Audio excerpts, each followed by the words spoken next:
సద్గురుభ్యో నమః. YouTube SHO AP TV ప్రేక్షకులందరికీ నా హృదయపూర్వక నమస్సుమాంజలి. ఈనాడు మన కార్యక్రమంలో భాగంగా పుస్తక సమీక్ష డాక్టర్ వెలుగోలు నాగరాజ్యలక్ష్మి గారు రచించిన ప్రకృతి విలాసం పుస్తకాన్ని మనం సమీక్షించుకుందాం. శ్రీ విద్యాం పరిపూర్ణమేరు శిఖరే బిందు త్రికోణే స్థితాం వాగీశాది సమస్త దేవ జననీం మాతే శివాకారకే కామాక్షీం కరుణారసార్ణవమయం కామేశ్వరాంక స్థితాం కాంతాం చిన్మయ కామకోటి నిలయాం శ్రీ బ్రహ్మ విద్యాం భజే. శ్రీమాత్రే నమః. చతుషష్ఠి కళలలో నాటకం ఒకటి. ధనంజయుని దశరూపకంలో నాటకం 10 విధాలుగా విభజింపబడింది. రూపక కళ యొక్క ఉత్కృష్ట ప్రయోజనం చిత్త సంస్కారాన్ని కలిగించడం. ఈ నేపథ్యంలో భాగంగా ప్రకృతి విలాసం పుస్తకం సాహిత్య లోకంలో ఒక ప్రత్యేక స్థానాన్ని సంతరించుకుంది. సారస్వత కళానిధి బిరుదాంకితురాలైన డాక్టర్ వెలుగోలు నాగరాజ్యలక్ష్మి గారు రచించిన ప్రకృతి విలాసం పుస్తకం భువన విజయం తరహాలో రూపుదిద్దుకుంది. ఈ పుస్తకంలో 138 పుటలున్నాయి. లలితాదేవి ముఖ చిత్రంతో చాలా ఆకర్షణీయంగా ఉంది. పుస్తకం చూడడంతోటే చదవాలనిపించేలా ఈ పుస్తకాన్ని రచయిత్రి రచించారు. ఈ పుస్తకంలో మొత్తం 5 రూపకాలున్నాయి.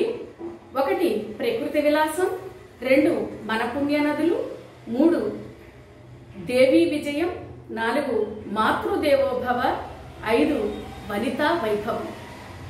ఈ 5 రూపకాలతోటి ఈ పుస్తకం రసరమ్యంగా ప్రేక్షకులను శ్రోతలను ఆకట్టుకుంది. డాక్టర్ వెలుగోలు నాగరాజ్యలక్ష్మి గారు స్త్రీలలో ఆత్మస్థైర్యాన్ని పాదుకొల్పే నిమిత్తం ఈ రూపకాలన్నింటిలోనూ స్త్రీ పాత్రలనే తీసుకొని రూపకల్పన చేశారు. ఈ గ్రంథానికి అభిప్రాయాన్ని వెలువరిస్తూ శ్రీ నంది వెలుగు ముక్తేశ్వరరావు గారు రచయిత్రి భావనా సంపద, వర్ణన ఔచిత్యం, నిసర్గ సుందరంగా ఉంది అన్నారు. ఆచార్య కోలవెన్ను మలయవాసిని గారు రూపక వాంగ్మయ వ్యాప్తికి, పాల్గొన్న వారి ప్రతిభను ప్రదర్శించడానికి ఇందులో సదవకాశం ఉంది అన్నారు. అలాగే అవధానాచార్య డాక్టర్ ఆశావాది ప్రకాశరావు గారు సంప్రదాయ సాహితీ మార్గంలో రచనా శిల్పం పాటించే వారికి ఇది కరదీపిక అని ప్రస్తుతించారు. ఈ 5 రూపకాలు గుంటూరులో అన్నమయ్య కళావేదిక మీద, రాష్ట్ర వ్యాప్తంగా వివిధ ప్రతిష్టాకరమైన వేదికల మీద, అంతర్జాతీయ జూమ్ వేదిక ద్వారా, అలాగే దూరదర్శన్, ఆకాశవాణి కేంద్రాల ద్వారా ప్రసారమయ్యాయి, ప్రదర్శింపబడ్డాయి. ప్రముఖుల మన్ననలను అందుకున్నాయి. ప్రముఖమైన దినపత్రికలు ఈ రూపకాలను తిలకించి తమదైన తరహాలో ప్రస్తుతించాయి. ఈ విధంగా 5 రూపకాలలోనూ అన్ని స్త్రీ పాత్రలనే తీసుకొని రచయిత్రి ఈ రూపకాలను రూపకల్పన చేశారు. మంచి వాగ్ధాటితో ప్రయోక్తగా నాగరాజ్యలక్ష్మి గారే వ్యవహరించారు. ప్రతి రూపకంలోనూ పాల్గొనే సదవకాశం నాకు కూడా లభించింది.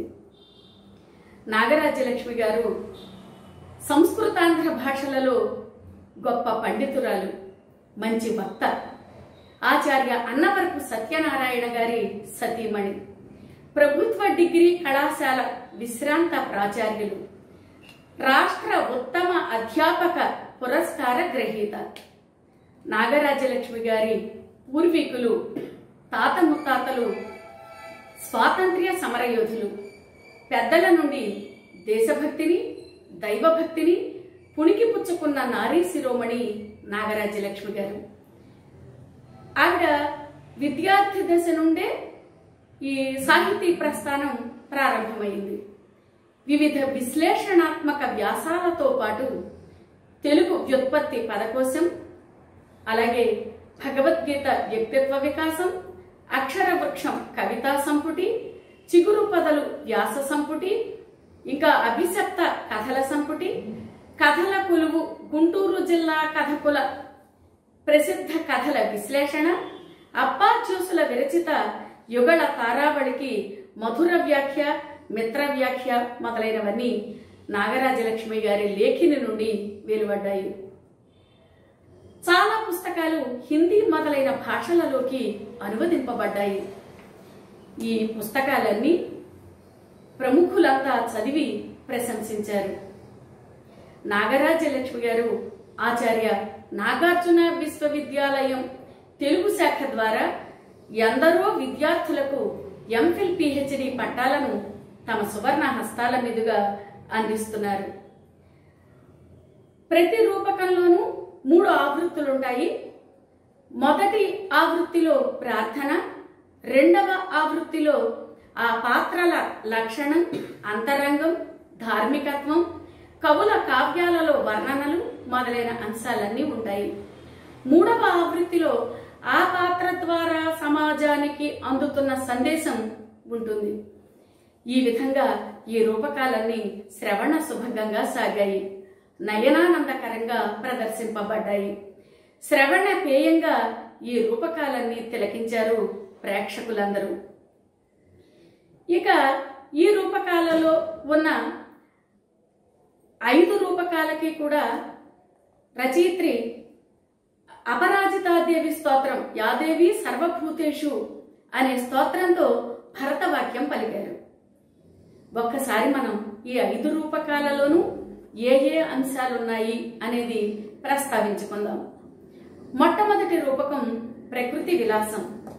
ఈ పేరునే రచయిత్రి ఈ పుస్తకానికి నిర్దేశించారు. ఈ పుస్తకంలో ఉన్న రూపకాలన్నీ ప్రముఖుల చేత ప్రశంసింపబడ్డాయి. ప్రకృతి విలాసం రూపకం పర్యావరణ పరిరక్షణ ప్రధాన సూత్రంగా సాగిన వినూత్న సాహిత్య రూపకం.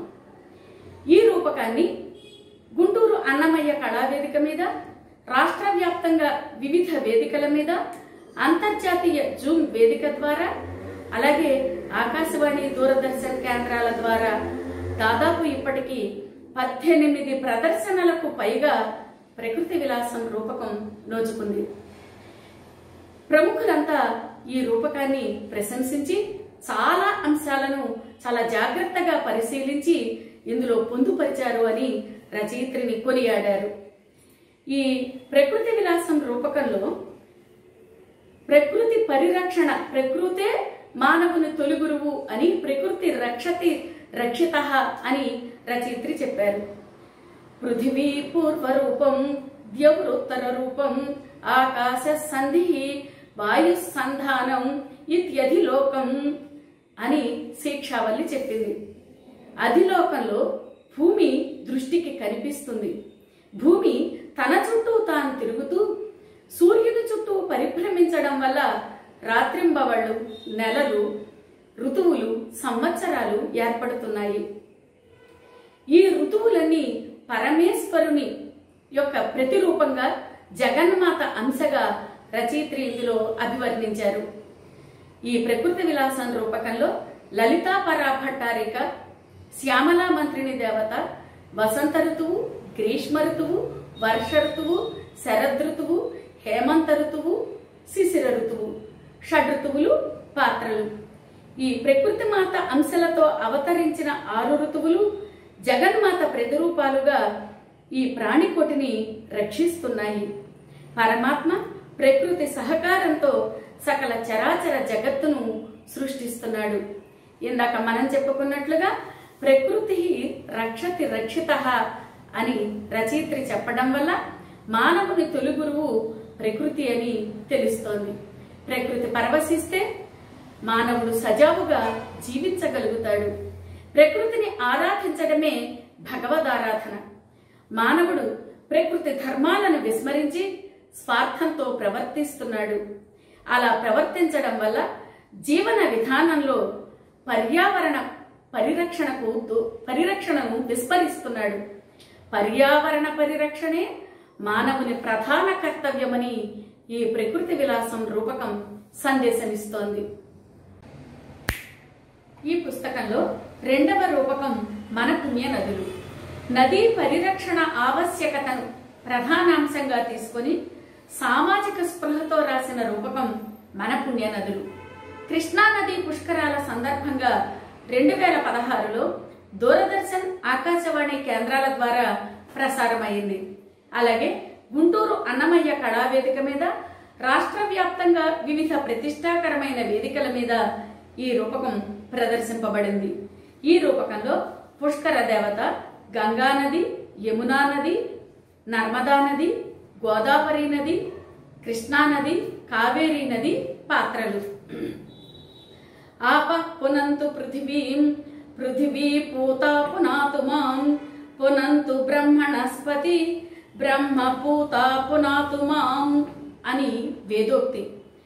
నీరు భూమిని పవిత్రం చేస్తుంది. ఆ పవిత్రమైన భూమి నన్ను పవిత్రునిగా చేస్తుంది.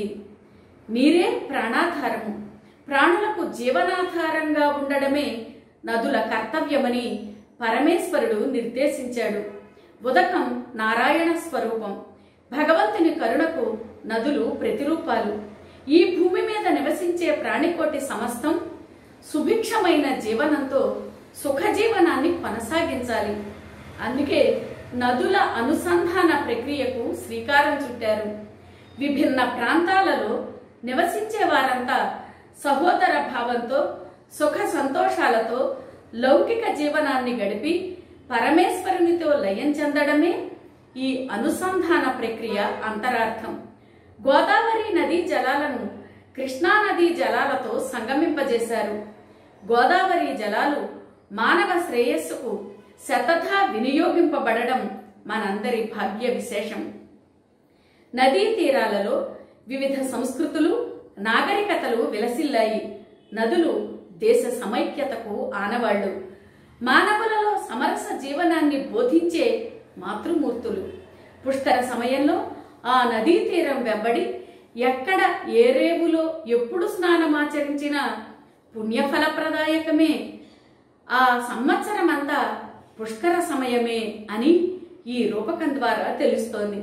పుష్కర దేవత ప్రయోక్తగా నదులు తమ జన్మస్థలం, సాగర సంగమ ప్రదేశం, ఆయా తీరంలో ఉన్న ఆధ్యాత్మిక, చారిత్రక అలాగే ధార్మిక నేపథ్యం, నదీ జలాల పవిత్రత, నది విశిష్టత, కవుల కావ్యాలలో వర్ణనలు మొదలైన అంశాలన్నీ ఈ రూపకంలో ప్రస్తావింపబడ్డాయి. గంగా నదీ జలంలో స్నానం చేస్తే ఒక్కసారి స్నానం చేసినంత మాత్రం చేతనే జన్మ చరితార్థమవుతుంది.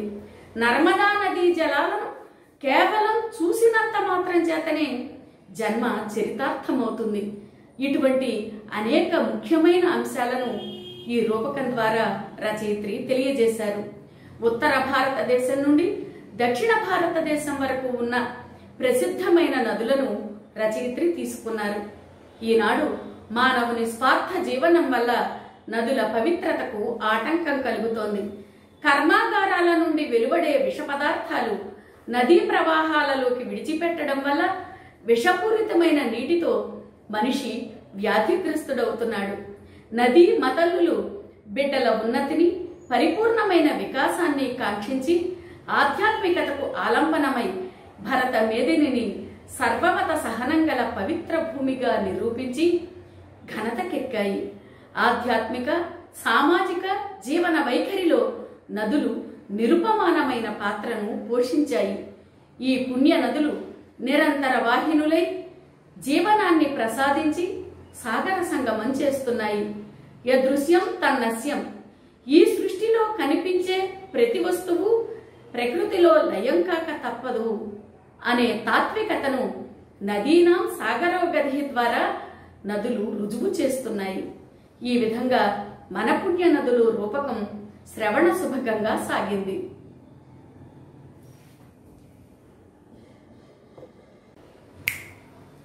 ప్రకృతి విలాసం గ్రంథంలో 3వ రూపకం దేవీ విజయం.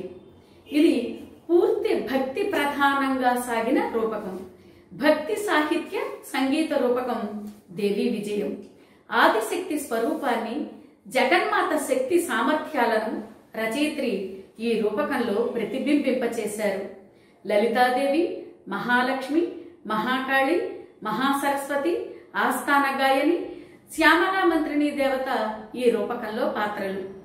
దేవిలోని సత్వగుణం మహాలక్ష్మిగా, రజోగుణం మహాసరస్వతిగా, తామస శక్తి మహాకాళిగా ఆవిర్భవించింది. ఈ చరాచరాత్మకమైన సృష్టి స్థితి లయములను నిర్వర్తిస్తోంది. జగన్మాత సమక్షంలో ఆ తల్లి మనసు తెలిసిన శ్యామలా మంత్రిని దేవత సభను నిర్వహిస్తుంది. ఆద్యంతము ముగురమ్మల వైభవాన్ని వివరిస్తూ నడుమ ఆస్థాన గాయని సుమధుర గానంతో ఈ రూపకం శ్రవణ సుభంగంగా సాగింది. అమ్మలోని దయాగుణమే మహాలక్ష్మి. ఫాల్గుణ మాసంలో ఉత్తర ఫల్గుణి నక్షత్రం ఆ సిరుల తల్లి జన్మదినోత్సవం. ఆ లక్ష్మీదేవి పుట్టినరోజును మనమందరం కూడా ఫాల్గుణ పూర్ణిమ నాడు చక్కగా జరుపుకుంటూ ఉంటాం. ఆ సిరుల తల్లి మహిషాసుర మర్దనిగా మనకి ఈ రూపకంలో దర్శనమిస్తుంది. ఇక మహాకాళి నల్లగా పెద్ద కాటుక కొండలాగా ఉంటుంది.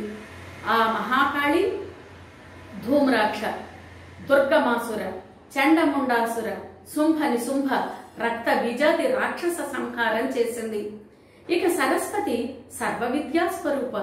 విద్యయా అమృతమస్నుతే అని ఉపనిషద్వాక్యం. విద్య వల్ల జీవికి అమృతత్వం సిద్ధిస్తుంది. ఆ సరస్వతీదేవిని సేవించిన మానవులకు ఆ దేవి బుద్ధి, మేధ, ప్రతిభ, కవిత, స్మృతి మొదలైనవన్నీ సమకూరుస్తుంది. జ్ఞానవంతులుగా చేస్తుంది. జ్ఞానం అంటే విద్య. విద్య అంటే తనను తాను ప్రకాశింపచేసుకుంటూ ఇతరులను ప్రకాశింపచేయడం. విశేషించి దేవీ నవరాత్రులలో మూలా నక్షత్రం నాడు, అదేవిధంగా శ్రీపంచమి రోజున ఆ సరస్వతీదేవిని ఆరాధించిన వారి జ్ఞానవంతులవుతారు. ఆద్యా శక్తిర్మహేశస్య చతుర్థా భిన్న విగ్రహ భోగే చ భవానీ రూపా సా దుర్గా రూపా చ సంగరే కోపే చ కాళీ రూపా పుంరూపా చ మదాత్మికే అని బ్రహ్మాండ పురాణం కీర్తించింది. స్మరణ, ధ్యాన, సమర్చనాదులతో ఆ మహాదేవిని, ఆ జగన్మాతను అర్చిస్తే, సేవిస్తే, ధ్యానిస్తే సకల వాంఛితాలు నెరవేరుతాయి. అయితే ఈనాడు ఆధునికత విజృంభించి పైశాచికత్వం పెళ్ళుబుకి రాక్షస స్వభావం కలవారు అమాయకులను, స్త్రీలను హింసిస్తున్నారు. అలా హింసించే దుర్మార్గులను నేను శిక్షిస్తాను. అదే స్త్రీ విజయం, అదే దేవి విజయం అని దేవి అంటుంది. జగన్మాత అలా అనడంతో శ్యామలా మంత్రిని దేవత, అమ్మా, మనం మణిద్వీపానికి చేరుకోవలసిన సమయం ఆసన్నమైనది అని చెప్పడంతో ఆస్థాన గాయని తన సుమధుర గానంతో ఆ దేవికి నీరాజనాలు సమర్పిస్తూ ఉండగా ఈ దేవీ విజయం రూపకం ముగుస్తుంది. ఈ పుస్తకంలో 4వ రూపకం మాతృదేవోభవ. గొప్ప వ్యక్తిత్వ వికాస సంబంధమైన రూపకం మాతృదేవోభవ. ఈ రూపకం అన్నమయ్య కళావేదిక మీద అత్యద్భుతంగా ప్రదర్శింపబడింది. ఈ రూపకంలో యువతీ యువకులు పాల్గొనడం విశేషం. ఈనాటి యువతలో, బాలబాలికలలో మాతృమూర్తి పట్ల గౌరవభావాన్ని, పూజ్యభావాన్ని, భక్తిభావాన్ని పెంపొందింపజేసే రూపకం మాతృదేవోభవ. విద్యాలయాలలో ప్రదర్శింపదగిన రూపకం ఈ మాతృదేవోభవ. ఈ రూపకంలో మొత్తం పాత్రలు 10 ఉన్నాయి. సౌదామిని, వైజయంతి, ధ్రువుడు, ప్రహ్లాదుడు, లక్ష్మణుడు, భీమసేనుడు, గౌతమ బుద్ధుడు, అదేవిధంగా ఖడ్గతిక్కన, మగువ మాంచాల, ఛత్రపతి శివాజీ పాత్రలు. మాతృమూర్తిని ఈనాడు చాలా మంది నిర్లక్ష్యం చేస్తున్నారు. యువతలో, బాలబాలికలలో మాతృమూర్తిని నిర్లక్ష్యం చేయకూడదని, మాతృదేవతే మనకి ప్రథమ గురువు అని ఈ రూపకం ద్వారా రచయిత్రి తెలియజెప్పారు. భారతస్య ప్రతిష్ఠే త్వే సంస్కృతం సంస్కృతి తథా అని చెప్పబడింది. మన భారతదేశ చరిత్ర సంస్కృతి ఉన్నతమైనది, ఉత్కృష్టమైనది, అద్వితీయమైనది, అనిర్వచనీయమైనది. మన భారతీయ సాంప్రదాయం సదా ఆచరణీయమైనది. సంస్కృతి ఒక జీవనది. శ్రేష్టము, శక్తి, హృదయము సంస్కృతి లక్షణాలే కాని నాగరికత లక్షణాలు కాదు. ఒడ్లు ఒడ్లుగా తిన్నా ఆహారమే, కానీ ఒడ్లు అన్నంగా తింటే అది సంస్కృతి. మన భారతదేశ సంస్కృతి సనాతనమైనదే కాదు, వినూత్నమైనది కూడా. మన కుటుంబంలో మన కుటుంబ వ్యవస్థ వ్యక్తి వికాసానికి, తద్వారా కుటుంబ సంస్కృతికి, సామాజికమైన మానవ సంబంధాలను పెంపొందింపజేయడానికి మాతృమూర్తే మూల కారణం. మాతృదేవోభవ, పితృదేవోభవ, ఆచార్య దేవోభవ, అతిథి దేవోభవ, యనవద్యాని కర్మాణి తాని సేవితవ్యాని నో ఇతరాణి అని ఉపనిషత్తు చెప్పింది. విడిచిపెట్టకూడని కర్మలను విడిచిపెట్టకూడదని, అది మానవ కర్తవ్యమని తైత్తిరీయోపనిషత్తు చెప్పింది. మన పురాణ ఇతిహాసాలలో మాతృమూర్తి మహోన్నతమైన విజయాలను సాధించిన సుప్రసిద్ధ పాత్రలను, ఆ మాతృమూర్తి పరిరక్షణలో ఉన్న పిల్లల జీవన విధానాన్ని, ఆ చరిత్రలను తీసుకొని రచయిత్రి ఈ రూపకాన్ని రూపకల్పన చేశారు. ఎందరో విద్వాంసులకు, భక్తాగ్రగణ్యులకు మన భరత మేదిని మీద ఉన్న వీర వనితలు జన్మనిచ్చారు. ఉగ్గుపాలతో దేశభక్తిని, దైవభక్తిని వాళ్ళకి కల్పించారు, నేర్పించారు. ఆదర్శమూర్తులై చరితార్థులయ్యారు. ఆ పుణ్యమూర్తుల చరిత్రలను స్మరించుకొని నేటి యువతలో స్ఫూర్తిని, చైతన్యాన్ని కలిగించడం ఈ వినూత్న సాహిత్య రూపక లక్ష్యం. మాతృదేవోభవ రూపకాన్ని అందరికీ వినిపించి అందరినీ చైతన్యవంతులను చేసిన రచయిత్రికి మనమందరం శిరస్సు వంచి నమస్కరిద్దాం.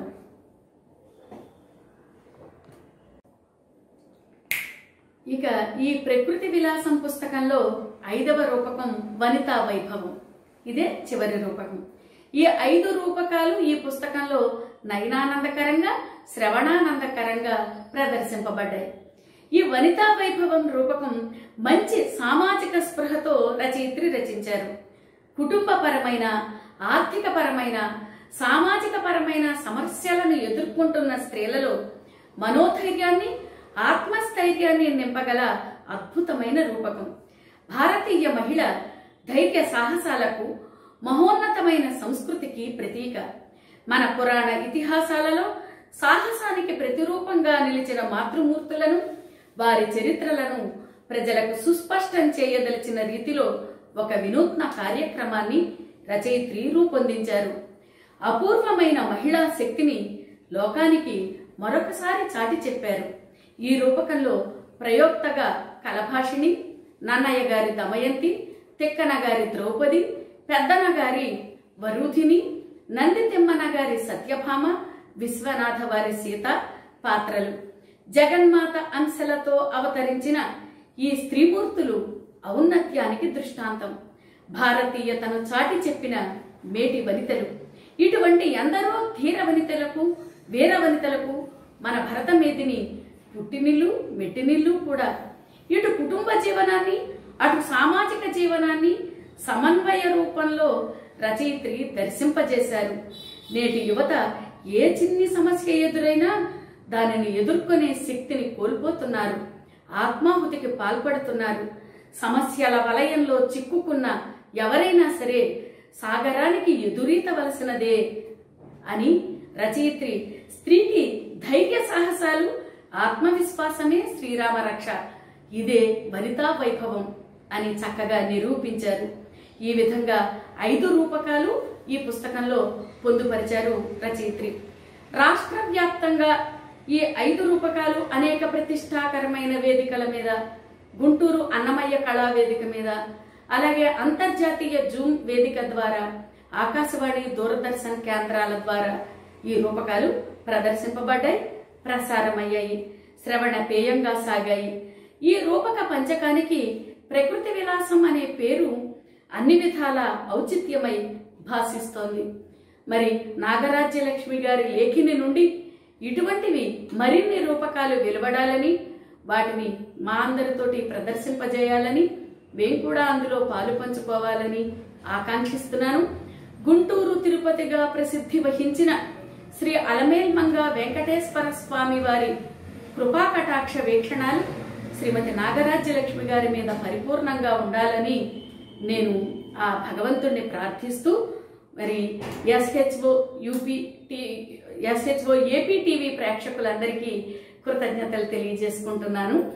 అదేవిధంగా మరి ఒక్కసారి ప్రకృతి విలాసానికి చివరిగా ప్రతి రూపకానికి అపరాజిత స్తోత్రాన్ని మా రచయిత్రి రాశారు మన నాగరాజ్యలక్ష్మి గారు. యా దేవి సర్వభూతేషు మాతృరూపేణ సంస్థిత నమస్తస్యై నమస్తస్యై నమస్తస్యై నమో నమః.